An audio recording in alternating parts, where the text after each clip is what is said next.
Die Welt der Luxushotels ist zwar teuer, aber auch abenteuerreich und spannend. In diesem Format teste ich die besten Hotels weltweit. Am Ende wird jedes Hotel von mir bewertet und ins Ranking mit aufgenommen. Heute das J-Hotel Shanghai, das höchste Hotel der Welt. Und damit, Leute, einen wunderschönen guten Tag nochmal aus Shanghai. Ich stehe hier gerade mitten auf der Straße, deswegen versuche ich mich kurz zu halten. Es war gar nicht mal so einfach, jetzt einen Spot zu finden, wo ich das gut drauf habe. Ich glaube, ihr seht nicht mal die Spitze, oder? Wir haben hier hinter mir auf jeden Fall das höchste Gebäude in Shanghai, den Shanghai Tower. Und im Shanghai Tower befindet sich das J-Hotel. Das J-Hotel ist das höchste Hotel der Welt. Ich habe mich so ein bisschen durch so ein paar Buchungsportale geklickt und habe dann auch direkt immer dieses Hotel gesehen und ich dachte mir, Alter, was ist das denn? Wie verrückt sieht das denn aus? Ich blende euch hier mal die Bilder ein, die ich auch gesehen habe. Und das J-Hotel ist tatsächlich das höchste Hotel der Welt. Es ist kein reines Hotelgebäude, also da sind auch noch viele andere Sachen drin, Büros und kannst du noch irgendwie als Touri auch hochfahren, Restaurants. Der Tower ist insgesamt über 600 Meter hoch und auf den obersten Etagen oder relativ weit oben zumindest befindet sich das J-Hotel, so dass es zumindest auch ausreicht, das höchste Hotel der Welt zu sein. Und ja, da muss ich mich ja mal einbuchen, ne? Ich bin gestern angekommen bei strömendem Regen. Also das Wetter gestern in Shanghai war wirklich katastrophal. Man konnte oben auch gar nichts sehen. Ich habe euch das natürlich mitgefilmt. Das könnt ihr gleich auch mal sehen, wie ich dann da gestern stand und einfach nichts sehen konnte. Dennoch muss man auch sagen, auch bei diesem Wetter hatte das irgendwie einen ganz bestimmten Hauch von Großstadt. Ich habe da ein paar Aufnahmen gemacht, blende ich euch hier mal ein. Also man sah den Tower wirklich so im Nebel verschwinden. Im Nebel verschwinden und auch schon sehr cool. Jetzt heute ist es sonnig. Bin mal gespannt, wie es heute Abend dann aussieht mit der Sicht, weil die habe ich selber noch gar nicht gesehen. Abends von meinem Zimmer aus, das ist in der 88. Etage, also auf knapp 500 Metern, also deutlich über 400 Meter. Da bist du schon weit oben. Bevor wir jetzt ins Hotel gehen, ganz kurz noch. Ich gehe nämlich gerade noch ein bisschen spazieren. Ist super Wetter heute. Schaut euch das mal an. Wir haben hier einmal den Pearl Oriental Tower. Jetzt sieht man die Spitze ja gar nicht. Den kennt man ja, ne, von Fotos. Den kann ich auch von meinem Zimmer aus sehen. Und hier dann diese Gebäude, dieses Star Wars Gebäude, da ist irgendwie, ich glaube, ein Hyatt Hotel drin und daneben haben wir das Park Hyatt Hotel. Die sind auch ziemlich hoch und mein Zimmer ist ungefähr genau auf der Höhe hier von dem linken Tower, ganz oben die Spitze, ja. Vielleicht kann man da, also das ist ja unfassbar hoch. Und jetzt suche ich gerade aber nochmal den Shanghai Tower. Wo ist denn der jetzt hin? Ah ja, da ist er ja, oder vielleicht habe ich ihn gerade auch irgendwie nicht wahrgenommen. Der ist nochmal um einiges höher, ne? Schaut euch den mal an. Wahnsinn. Also geiles Skyline hier in Shanghai. Und hier sind wir, Leute. Das J-Hotel, beziehungsweise der Eingang davon. Ja, komm, einmal noch nach oben gucken. Moinsen. Aber man sieht die Spitze. Ja, ich würde sagen, wir gehen mal rein. Hier sind natürlich schon zwei, ich glaube, ja, die sind recht alt. Rolls-Royce vom J-Hotel. Warum nicht? Also dicke Autos standen hier gestern auch. Sehr, sehr viele. Da hinten ist noch ein Lamborghini. Hallo, das Personal ist eigentlich freundlich, guckt manchmal ein bisschen grimmig. Gehen wir mal rein hier. So. Also, ich muss sagen, auf jeden Fall ganz schön, aber der Tower steht hier auch schon ein Weilchen. Das merkt man auch, aber trotzdem schön. Vor allem beim Zimmer. Aber ist trotzdem nice. Warte mal. So, hier geht es jetzt zu den Aufzügen. Und wir fahren jetzt erstmal hier auf die 101. Etage, da ist nämlich die Hotellobby und da muss ich umsteigen. Und man kriegt wirklich richtig Ohrendruck, deswegen liegen hier auch überall so Bonbons, die man dann halt als Gast, wie im Flugzeug eigentlich. Schaut mal hier, wie schnell das geht, mit Tachoanzeige. 145, oh, meine Ohren. 200 haben wir gleich geknackt. Das geht jetzt hoch auf knapp 500 Meter. Ich habe mir gerade noch ein paar Socken gekauft, weil ich ich habe zu wenig Socken einfach mitgenommen. Passiert mir immer, auch immer zu wenig Unterhosen.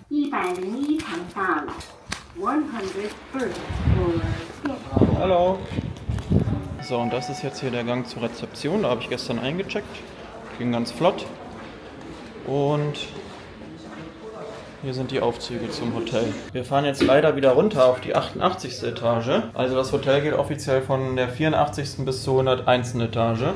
Hat aber wohl auch irgendwie noch einen Zugang zur 120. Habe ich so verstanden. So, jetzt sind wir gleich im Zimmer. Nach 3-4 Minuten. Bisschen wie in vielen Dubai-Hotels. Da brauchst du ja auch immer Arschlange, bis du dann mal oben angekommen bist. Und wir müssen einmal hier lang, was mir sehr, sehr gut gefällt. Die Türen sehen ein bisschen aus wie bei Harry Potter oder so, ne? Oder aus irgendeinem Märchen. Und die haben auch alle eine andere Farbe.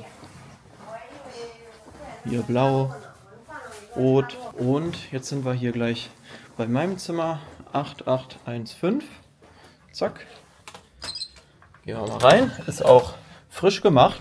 Und wir starten direkt mal rein mit der Roomtour, würde ich sagen. Vielleicht noch ganz kurz vorweg das Preisliche. Ich bin 3 Nächte hier, habe jetzt insgesamt 1.100 € bezahlt. Gerade in Ländern, wo ich noch nie war, vergleiche ich dann gerne mal ein paar Buchungsportale. Und bei Booking hätte ich sogar 1.450 € bezahlt für diese 3 Nächte. Über SweetSpot gebucht für 1:1. Ich habe dann aber noch 40 € Aufpreis pro Nacht bezahlt. Also bin jetzt quasi doch bei 1.220 € insgesamt gelandet. 406,66 € Periode pro Nacht, weil ich gerne Bandview haben wollte, also Ausblick auf den Oriental Tower und auch noch mehr auf die Skyline. Also dieser Ausblick in diese Richtung ist halt einfach ein bisschen besser als die Blicke in die oder die Richtung oder halt da hinten. Eigentlich kannst du in jede Richtung gucken. Jetzt habe ich euch genug auf die Folter gespannt und wir starten mal. Ich bin gestern, wie gesagt, eingecheckt, wurde auch hier hoch aufs Zimmer begleitet. Einmal kurz Einführung hier. So Leute, schaut mal hier. Sorry? Do you want to take photos? Oh yeah, but it's okay. I can do it later. But looks very cool. What's your name? Evan. Evan. Yes. Nice to meet you. Now we are going to the 101st floor. Reception. Yes. So Leute, wir sind jetzt hier auf der 100. Etage. Hallo. Gerade mal schnell hier eine Pasta reingehauen. Man sieht halt einfach gar nichts, ne? Also die Wolken sind halt jetzt hier vor. Ich hoffe, das Wetter wird morgen besser. Naja, es kann ja nur besser werden. So, willkommen zurück. Heute ist das Wetter, wie ihr eben schon gesehen habt, viel, viel besser. Man hat eine absolut klare Sicht, also es ist kein Wölkchen am Himmel. So leicht könnt ihr hier auch schon mal durchschauen. Guck mal, da siehst du den Oriental Tower. Ich bin ein bisschen unzufrieden, also das ist Meckern auf ganz hohem Niveau, absolut. Beziehungsweise ich glaube, ich habe im Vorhinein einfach meine Erwartungen zu hoch angesetzt. Es ist super cool, aber es gibt ein paar Sachen, die mich jetzt nicht so umhauen. So, wir starten hier erstmal rein. Das hier ist zum Beispiel die Minibar, Kaffeemaschine, ne, wie immer, paar Kaffeepads und hier hast du dann noch Tassen und so weiter und so fort. Das Tolle ist, die ist complimentary, zumindest die ganzen Softdrinks, sofern sie nicht rausfällt. Also wenn man die ganz aufmacht, dann wird die rausfallen, wenn sie jetzt nicht da oben anecken würde. Das fand ich gestern sehr amüsant. Ja, hier die ganzen Softdrinks, Coke Zero, Bier ist sogar auch mit drin. Ja, muss ich nichts für zahlen. Hier hast du sogar Oat Milk von Oatly. Krass. Das ist natürlich immer ganz nett und freut mich sehr, dass man sich da dann einfach bedienen kann und jetzt keine Preisliste checken muss. Wir haben hier quasi einen großen Raum mit Bett und Sofa und Dusche steht auch mitten im Raum. Badezimmer ist alles so ein bisschen offen gestaltet, gefällt mir eigentlich ganz gut. Was ich ganz interessant finde, der Shanghai Tower wurde 2015 fertiggestellt und 2021 hat hier aber erst das J Hotel eröffnet. Also die haben das quasi nachträglich hier reingebaut, würde ich mal vermuten, oder es hat halt einfach länger gedauert, das fertigzustellen. Und das finde ich schon verwunderlich. Wir sehen jetzt mal von 5 Jahren aus. Man merkt schon am Zimmer, dass es so ein bisschen abgerockt ist. Also gerade auch die Technik, die hier installiert ist. Hier zum Beispiel oder sowas, das geht gar nicht richtig zu. Oder jetzt so halbwegs. Dann haben wir hier den Safe, okay. Ich sag mal so, wenn ich jetzt hätte schätzen müssen, wann das Hotel hier eröffnet wurde, hätte ich gesagt so 2010 oder so. Das wird dann Sinn machen, aber 2021, keine gute Qualität. Ihr wisst ja Leute, ich schaue mir auf Reisen immer sehr gerne coole Hotels an. Das ist genau mein Ding und macht mir auch unfassbar viel Spaß. Ich habe mittlerweile auch schon fast 40 Luxushotels verfilmt. Und am Ende gibt es ja mal dieses Top 10 Ranking. Es ist jetzt schon erweitert worden, mal so auf Top 20 so ein bisschen. Aber es ist nicht so übersichtlich und es sind auch längst nicht alle Hotels drin. Und da habe ich mir letztens gedacht, um das Ganze einfach noch anschaulicher für euch zu machen und auch wirklich jedes Hotel nochmal aufzuführen, würde es total Sinn machen, eine Website zu gestalten, auf der ich dann nochmal extra die ganzen Hotel-Rankings mit auch Bewertungen sammle. Also wirklich so, dass man auf der Website dann logischerweise alle Hotels so ein bisschen vergleichen kann. Was hat mir gut gefallen, was hat mir nicht gut gefallen und dass ihr euch vielleicht für eure Reisen inspirieren lasst. Da habe ich gemerkt, das Ganze kann aber auch ziemlich schnell kompliziert werden, wenn man für alles unterschiedliche Lösungen nutzt. Und genau für solche Projekte nutze ich seit einiger Zeit Odoo. Odoo ist eine All-in-One-Management-Software, mit der du ganz einfach deine eigene Website erstellen kannst, aber auch zum Beispiel deine Rechnungen, dein Inventar und auch noch vieles mehr verwalten kannst. Was ich konkret für die Umsetzung meiner Website benutze, ist die Odoo Website App. Mit dem Website-Konfigurator kann man in 4 Schritten eine Website erstellen. Super easy. Ich zeige euch hier mal, wie das Ganze funktioniert. Erstmal definierst du den Typ, den Bereich und das Ziel deiner Website. Dann wählst du Farben aus, lädst ein Logo hoch, fügst Seiten und Funktionen hinzu und wählst am Ende ein Design aus. Und wie du siehst, hat hier die KI eine erste Website mit Texten und Bildern, basierend auf dem zuvor angegebenen Tätigkeitsbereich erstellt. Die KI hilft dir aber nicht nur beim Aufbau, sondern auch bei Inhalten deiner eigenen Website. Du kannst dir Texte generieren lassen, Texte anpassen lassen. Super entspannt, falls ihr nicht so der kreative Texter seid. Und falls deine Zielgruppe nicht nur deutschsprachig ist, kannst du die Website auch automatisch übersetzen lassen. Super praktisch. theoretisch könnten sich so auch irgendwelche Spanier meine Hotel-Rankings reinziehen. Alle Anwendungen, die Odoo anbietet, sind natürlich miteinander verknüpft. Das heißt, wenn du dich erstmal für die Website-App entscheidest und später noch andere Anwendungen benötigst, die dazu buchst, geht alles reibungslos ineinander über. Alles ist in einem System gesammelt und das spart einfach extrem viel Zeit. Die erste Odoo-Anwendung ist lebenslang kostenlos, inklusive unbegrenzten Hosting und Support, und ab 19,90 € pro Monat bekommst du Zugriff auf alle Anwendungen. Ich nutze wie gesagt gerade die Website-App. Wenn meine Website fertig ist, dann bekommt ihr natürlich Bescheid. Das wird sicherlich ganz cool. Alle weiteren Infos findet ihr ganz oben in der Videobeschreibung. Checkt auf jeden Fall Odoo mal aus für euer Business. Und wir machen jetzt weiter mit dem J-Hotel. Ein bisschen erinnert mich das an das Shangri-La Hotel in London. Das war ja eins der ersten Luxushotels, die ich in meinem Leben besucht habe. Da war der Ausblick ja auch gigantisch. Das Zimmer war soweit okay, auch so ein bisschen abgerockt. Jetzt so im Nachhinein mit noch mehr Erfahrung würde ich sagen, da hätte man für das Geld auch ein bisschen mehr meckern können. Genau, aber solche Hotels punkten dann halt nur mal mit dem Ausblick, den wir uns sofort anschauen. Wir haben hier 2 Bademäntel, die habe ich noch nicht probiert. Fühlen sich ganz gut an. Hier habe ich gerade meinen Jäckchen aufgehangen, habe ich mir gestern gekauft. Finde ich ganz nice. Da oben wieder diesen Feuerschutz und hier sind noch ein paar Kissen drin. Und ja, hier habe ich meinen Koffer abgelegt. Hier haben wir die Schläppchen. Spa-Bereich bin ich mal gespannt und Pool, da hat man sicherlich auch eine richtig geile Aussicht. Wahrscheinlich auch eine noch bessere Aussicht als... Was ist das denn? Ach so, eine Tüte. Ja, geil. Darf man die mitnehmen? Das ist natürlich ein cooles Andenken, ne? Da ist die Aussicht vielleicht noch besser als hier bei mir auf dem Zimmer, weil ich zeig's euch mal. Komm, wir machen mal einmal hier das Licht aus. Dann kann ich direkt noch meinen nächsten kleinen Kritikpunkt äußern. Gut, da kann man vielleicht auch nichts machen. Wir haben jetzt 16 Uhr und die Sonne ballert richtig heute. Aber es ist natürlich schon sehr dunkel hier und du musst eigentlich rund um die Uhr Licht haben. Auch gerade hier durch die Vorhänge, die gar nicht ganz nach oben fahren. Und ja, dann haben wir hier den Blick. Am besten ist er hier vom Badezimmer, würde ich mal sagen. Und keine Frage, das ist schon sehr geil zu sehen und auch absolut schön. Nur wir haben einmal hier ein Glas und das Glas ist auch so ein bisschen milchig. Dann da noch ein Glas. Man kann also nicht perfekt rausschauen. Hier ist das Star Wars Gebäude, was wir eben von unten gesehen haben. Guck mal, die Spitze ist so ungefähr auf meiner Höhe. Aber ich bin tatsächlich davon ausgegangen, dass mein Zimmer direkt halt quasi, dass das jetzt hier das letzte Fenster ist. So wie es ja auch in London war, in vielen Hotels in Dubai, die weiter oben sind auch. Aber gut, architektonisch war das wahrscheinlich nicht anders möglich. Es ist trotzdem ein gewaltig geiler Ausblick. Und gestern Abend konnte ich wirklich nichts sehen. Die Gebäude sind von dieser Seite auch nicht so beleuchtet wie von der anderen Seite, wenn man auf der anderen Seite von Shanghai oder hinter dem Fluss steht. Aber ich bin mal gespannt, wie das gleich aussieht, wenn die Sonne hier untergeht. Und auch wenn man in die Ferne guckt, die ganzen Hochhäuser, das sind ja richtige Hochhäuser, die wirken so mini, weil ich so weit oben bin. Das ist schon sehr, sehr cool zu sehen und absolut nice, dass ich sie mal hier so machen kann. Ich glaube, in der 84. Etage ist hier eine Lounge oder Lobbybar. Da kann ich auch Afternoon Tea machen, wenn ich Bock habe. Der ist sogar einmal umsonst, haben sie mir gesagt. Da sitzt man dann direkt am Fenster. Oder könnte man zumindest. Das verstehe ich aber wirklich nicht, warum das nicht ganz hoch geht. Das macht eigentlich keinen Sinn und das ist echt schade. Ja, das ist doch jetzt hier ein schlechter Scherz, oder? Ich nehme alles zurück, Leute. Ich bin so dumm. Aber wieso ging das denn gestern nicht? Ich habe das doch gestern auch versucht. Oh Mann. Ey, ich bin aber auch so ein Volltrottel, ne? Ja gut, es ist jetzt ein bisschen heller geworden, aber immer noch ziemlich dunkel. Aber warum gehen die denn nicht, wenn man einmal auf den Knopf drückt, direkt bis ganz nach oben hoch? Das verstehe ich nicht. Alex vs. J-Hotel, 1-0 J-Hotel. So, machen wir das Licht mal wieder an. Das ist jetzt das ganze Lichtkonzept. Ist in Ordnung. Da vorne haben wir den Schreibtisch. Fernseher Nummer 1. Und hier in dem Schrank ist auch noch ein Fernseher. Können wir mal einmal hochfahren. Kommt er jetzt? Da ist er. Hier kommt jetzt auch noch ein Fernseher raus. Hast du 2 Fernseher. Schon cool. Das Bett. Das Bett ist der Wahnsinn. Also ich habe hier heute Nacht so gut drin geschlafen. Auch die Kissen und so, die Decke, alles perfekt. Auch interessant, hört ihr das? Man hört hier den Wind hin und wieder.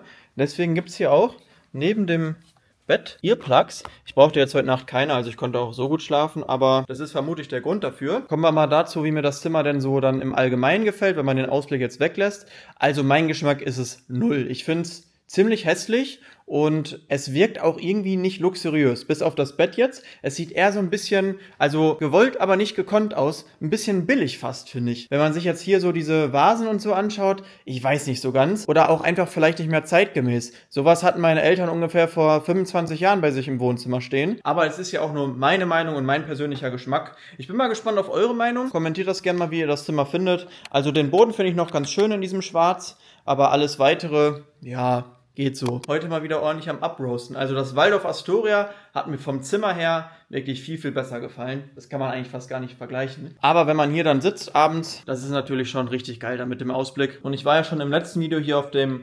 Observation Deck. Ist ja so ein Touri-Ding. Das kann man buchen, kostet 40 € pro Person. Hier hast du halt rund um die Uhr so einen geilen Ausblick, ne? Also vielleicht schon mal kurzes Zwischenfazit. Wenn ihr in Shanghai seid, gönnt euch das mal für eine Nacht. Aber das reicht auch. Ich glaube, sonst gibt es deutlich bessere Hotels noch für das Geld und das ist auch wirklich eins der teuersten Hotels hier in der Stadt, muss man sagen. Finde ich interessant, dass sie hier einen iPad haben, weil die Chinesen ja eigentlich eher auf ihre eigene Technik abgehen. Hier haben wir noch einen Sessel und ja, da muss ich auch sagen, schon natürlich einzigartiges Erlebnis. Eine Dusche direkt im Zimmer und ich habe auch schon geduscht und dann stehst du hier drin und hast, warte mal, wir gehen mal rein. Dann jetzt meine Socken nass. So, jetzt bin ich in der Dusche, bisschen Shampoo, da macht man die an und dann hast du halt diesen genialen Ausblick beim Duschen, ne? Das ist schon krass. So, schaut mal da. Eins weiter steht dann die Badewanne.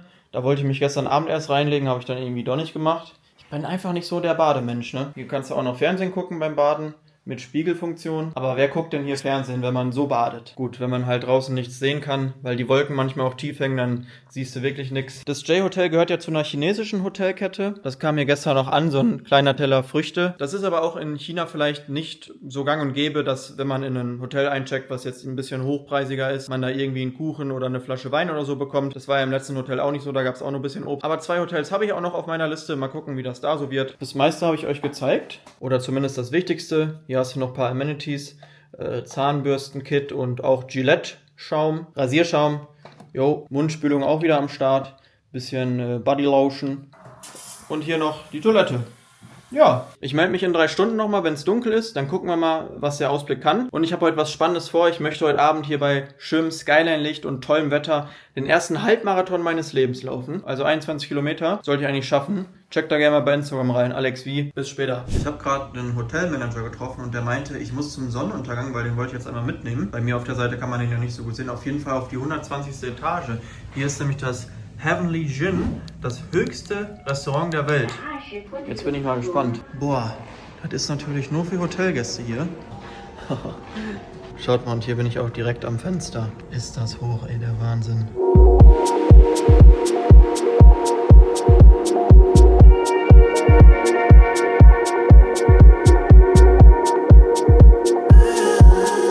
Ich glaube, die Sonne ist gleich leider schon weg. Die versinkt so im Nebel der Wolken. Was geht ab, Leute? Es ist mittlerweile dunkel geworden draußen. Bam, bam. Wir filmen sofort mal raus. Ich habe mir nochmal schnell hier Kohlenhydrate bestellt, ein paar Nudeln. Ich habe so Hunger, ich brauche jetzt ein bisschen Power gleich. Morgen Abend geht es ja dann ins Restaurant ganz nach oben. Die haben sogar insgesamt 4 Restaurants hier im Hotel, das wusste ich gar nicht. Zum Beispiel auch noch einen Italiener, wo ich beim Frühstück immer bin. Ihr habt das Frühstück noch gar nicht gesehen, da skippen wir jetzt, nachdem ich dann jetzt euch hier nochmal die Aussicht im Dunkeln zeige, hin zum Morgen. Wobei, ich habe das heute Morgen schon aufgenommen. Und jetzt schaut mal hier im Dunkeln.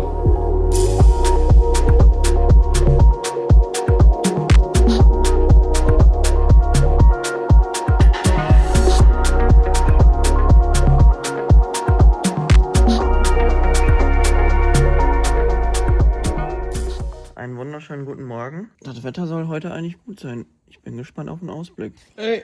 Moin Jungs. Die fahren hier einfach auf 500 Meter mal ganz entspannt hoch und runter. Hallo.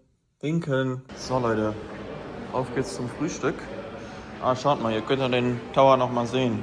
Ja, so sah der jetzt noch nicht aus. Aber vielleicht heute, weil die Sonne heute scheint. Gehen wir mal was essen, ne? Hello, morning. So, schaut mal hier, das sieht doch ganz nett aus. Ich glaube da hinten, also nicht in die Richtung, sondern noch weiter da hinten, da sitzt man vielleicht noch besser, aber kann ich auch morgen hingehen. Ich habe jetzt hier erstmal einen coolen Platz bekommen. Guck mal, hier gibt es auch wieder diese Shanghai-Nudeln. Die habe ich ja schon gegessen, die waren lecker. Und schaut mal hier immer die Aussicht. Das ist jetzt die andere Seite von Shanghai, ne? Die kann ich von meinem Zimmer aus gar nicht sehen. Gibt aber natürlich auch einiges an Eiern. Liest sich doch ganz gut. Mal gucken, was das bei mir jetzt gleich wird. Hier bin ich dann am Buffet. Guck mal, auch wieder tolle Gebäcke hier. Wow. Also das können die schon hier in China. Dass das schön aussieht. Und was auch verrückt ist hier.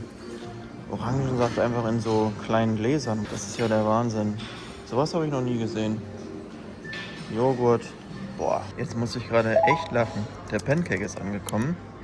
Das ist der kleinste Pancake der Welt. Was ist das denn? Da kannst du ja 40 von essen und bist nicht satt. Schmeckt doch irgendwie interessant. Oh, thank you. Oh, Nudeln sind auch da. Der Pancake schmeckt interessant. Eigentlich auch ganz geil, dass hier so kleine Portionen kommen. Kann man sich ordentlich durchprobieren. So langsam komme ich auf den Geschmack hier von so Nudeln zum Frühstück. Das ist echt geil. Schaut mal Leute, ich bin jetzt gerade auf der ganz anderen Seite. Hier ist dann so eher die chinesische Ecke, sag ich mal. Wobei das sind Hash Browns, Spring Rolls. Ist jetzt auch nicht so chinesisch. Ja gut, die Frühlingsrollen natürlich schon, ne? Hash Browns nicht. Aber das geht hier alles komplett rum. Sehr, sehr schön. Auch wie lichtdurchflutet das ist.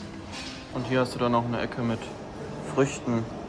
Nehme ich mir jetzt auch noch was. Und noch eine belgische Waffel hinterher. Welcome Leute, ich bin schon wieder fleißig dabei. Da muss ich auch echt noch mich selber loben, weil ich habe es noch nie durchgezogen auf einer Reise so wie jetzt. Ich bin fast jeden Tag beim Sport. Keine Ausreden. Sieht schon krass aus im Hintergrund jetzt hier das Gym, ne? Komm, wir gucken mal. Alles hier die besten Geräte von Techno Gym. Hier kannst du ein bisschen laufen mit bester Aussicht über Shanghai. Das ist die Aussicht zur anderen Seite. Also wirklich absolut top. Man kann sogar Beine trainieren. Hast eigentlich fast jedes Gerät, was man braucht. Ich mache jetzt mal eben hier noch zu Ende und dann schauen wir uns mal noch den Pool an. Und Sauna vielleicht auch. Mal gucken. Das wäre wahrscheinlich der höchste Saunabesuch meines Lebens. Ist wahrscheinlich auch der höchste der Welt. Ist echt eine geile Etage hier. Hier geht es jetzt zum Swimmingpool weiter. Muss ich jetzt nochmal hier lang. Splash. Mit Aufzug sogar. So Leute, schaut mal, hier ist der Pool. Ich gehe aber nicht schwimmen, weil ich habe meine Badekäppe vergessen. Die Trottel, die braucht man ja hier überall. Aber ist auch nicht so schlimm. Ich wollte nur einmal gucken. Ist echt schade, dass man von hier überall so einen direkten Blick hat zum Fenster hin und von den Zimmern her aus nicht so wirklich. Es ist ja so geil, dieser Ausblick. So Leute, wieder zurück auf dem Zimmer. Ich habe irgendwie gerade einen miesen Ausschlag im Gesicht von so einer Creme, die ich mir drauf gemacht habe. Sauna gab es übrigens nicht. Ich hätte schon gedacht, dass die eine haben, aber gut, was willst du machen? Ich treffe mich jetzt mit jemandem aus Deutschland. Den habe ich vor 4 Jahren oder so mal kennengelernt. Der ist Fotograf und der kommt jetzt einfach mit hier oben essen. Ist für mich auch immer ganz cool. Ich meine, ich bin jetzt eine Woche hier. Ich hatte noch eigentlich gar keinen Kontakt so wirklich zu anderen Menschen und mal hin und wieder eine Konversation im realen Leben zu führen, ist auch ganz nett. Schauen wir uns das Restaurant da oben mal an. Für uns ging es ins Restaurant Heavenly Gin. Das ist das höchste Restaurant der Welt im 120. Stock. Hat auch einige Auszeichnungen, unter anderem von Guinness World Records. Ist ein chinesisches Restaurant und wir haben uns für ein 5-Gänge-Menü entschieden. Hier könnt ihr schon mal die Karte sehen. Für die, die es jetzt mehr interessiert, einfach mal stoppen. Ich habe am Ende noch 20% Rabatt bekommen, weil ich Hotelgast bin. Hat aber trotzdem 160 € umgerechnet pro Person gekostet. Also schon echt viel. Aber wir schauen jetzt erstmal rein, was es da so gab. So, schaut mal Leute, wir sind jetzt hier im Fine Dining Restaurant auf der 120. Etage angekommen. Das ist Louis, moin. Hi. Mein erster deutscher Kontakt hier seit einer Woche. So, wir werden hier zu zweit dieses Fine Dining 5-Gang-Menü, glaube ich, essen. Ja, einfach mal hier richtig es uns gut gehen lassen. Ich kann es nicht essen. Hier ist einfach das ist einfach ein Schweineohr. Das sind hier Vorspeisen. Das ist, glaube ich, Gans und... Boah. So, Luis isst jetzt hier erstmal das Schweinsohr. Lass es hier schmecken.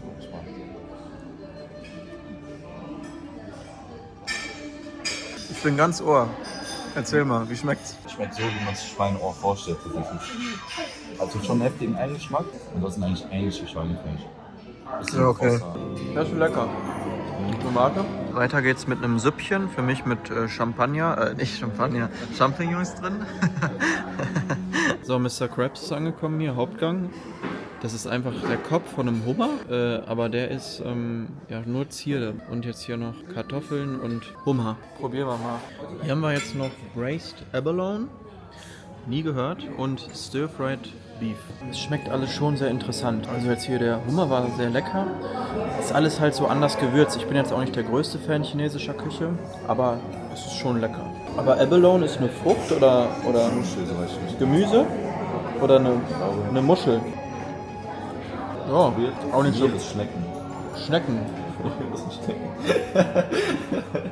Hättest du das mal besser nicht gesagt. Hier haben wir noch ein letztes Süppchen. Die Suppe, die stinkt so ein bisschen. Das soll jetzt gar nicht abwertend klingen, aber ist einfach nicht komische Suppe. Also die Hälfte der Sachen war sehr lecker.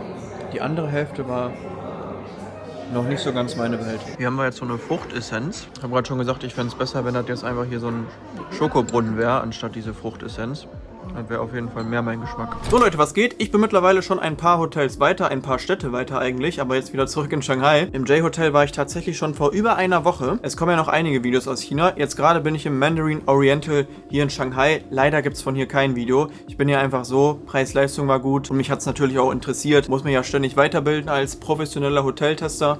Und da könnt ihr auch nochmal den Oriental Pearl Tower sehen. Wir machen jetzt aber die Bewertung vom J-Hotel. Eine Sache, die mir nochmal ganz wichtig ist zu sagen, wenn ihr mal in Shanghai seid, ist das kein Hotel, was ich euch jetzt unbedingt empfehlen würde. Zumindest nicht für den gesamten Shanghai-Aufenthalt. Falls ihr aber seht, ey, morgen ist das Wetter gut, dann bucht euch da gern mal eine Nacht ein, vielleicht zu zweit, dann zahlt man irgendwie pro Person 200 €, hat dann aber wirklich diesen phänomenalen Ausblick und kann so hoch schlafen. Das ist ja, wie gesagt, das höchste Hotel der Welt und das ist schon ein super cooles Erlebnis. Aber ich war da jetzt 3 Nächte, ja, das ist dann einfach zu lange und lohnt sich nicht. Erstmal geldtechnisch, aber du musst halt auch immer so weit hochfahren. Bisschen umständlich dann auf Dauer. Trotzdem war es cool. Zimmer hat mir so semi gefallen, also auch schon ein bisschen abgewohnt, muss man ganz klar sagen. Essen war gut. Gut, das Chinesische ist jetzt nicht so 100% mein Geschmack, aber das Frühstück war hervorragend und echt toll. Service soweit in Ordnung, war normal, würde ich mal sagen. Kann man nicht vergleichen mit dem Service vom Waldorf davor in Shanghai oder zum Beispiel jetzt auch hier im Mandarin. Da ist das nochmal eine Ecke besser. Abenteuererlebnis 10 von 10. Man kann sehr viel entdecken und hat halt diesen gewaltigen Ausblick. Und allein in diesem Tower zu schlafen, der ja auch nachts so leuchtet und dann siehst du die ganze Skyline von oben, ist schon sehr, sehr nice. Preis-Leistung finde ich dafür dann okay. Am Ende komme ich jetzt aber hier tatsächlich dann für das Hotel